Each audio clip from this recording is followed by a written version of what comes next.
So for me, people are big because numbers tell a certain story.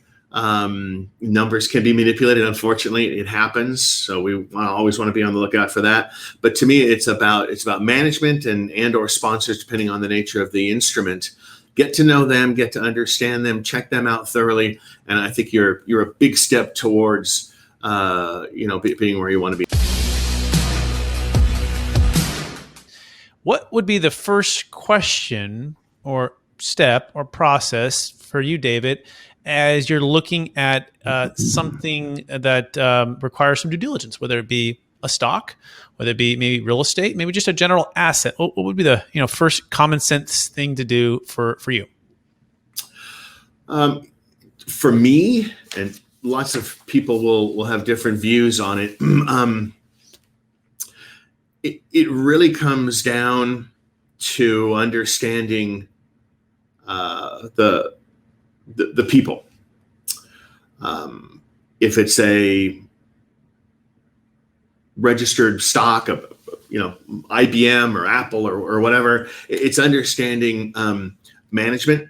I think management matters. You don't notice them in good times. You might notice them more in bad times, but good management can get companies through tough times. We've just seen some tough times here with COVID, certainly.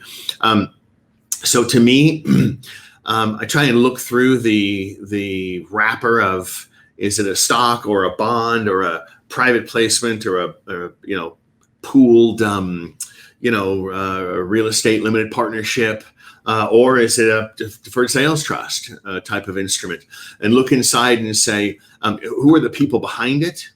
What is their experience? What is their credibility? What are their credentials, if they are relevant? Credentials aren't always part of the mix. Can I trust in this management team? Are they transparent? So for me, people are big because numbers tell a certain story.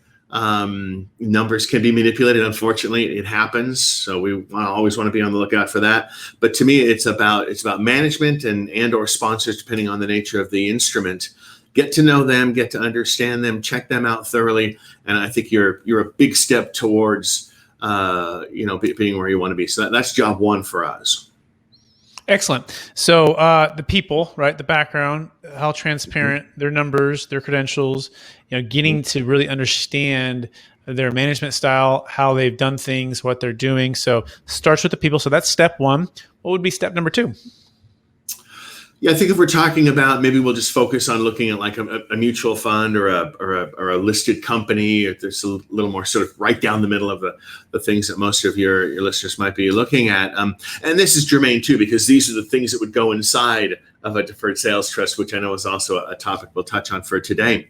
Then we want to look at certainly at past performance is always relevant, although for me, not the number one item.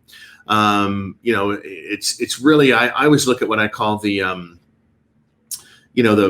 4 or 5 P's, people we talked about. I look at their overall business philosophy. Do they have, a clearly stated business model? Are they, competitive, maybe even dominant in their segment, right? Their industry, right? So you take a little bit of a look at the competitors. And then, as I mentioned before, a third point there would be the past performance. Past performance is relevant. It is not indicative of future performance. Past performance could stop at any moment in time. However, success tends to be, I believe, the outcome of smart people working hard and doing the right things on average over time. Bumps in the road for sure. You look at the performance of a stock, look at the performance of a mutual fund and the team managing the mutual fund. I would look at the performance of a team that was creating deferred sales trusts and other forms of installment sales to get a sense of is there a track record that I can look at and I can measure it and I can see consistency. Strong periods of outperformance are great. We all like them. Periods of underperformance, not so great. We don't like them. They're often understandable. But for me in performance, I'm looking more at the consistency of results. High flyers are great. We all love it. This stock's up 104%. Well, that's fantastic. But if it can be up 104, it can be down. Well, it can't be down 104. That's mathematically not possible. But you know what I mean, right? So for me, it's really about a consistency of performance. But I would say past performance is probably the second thing I would be looking at.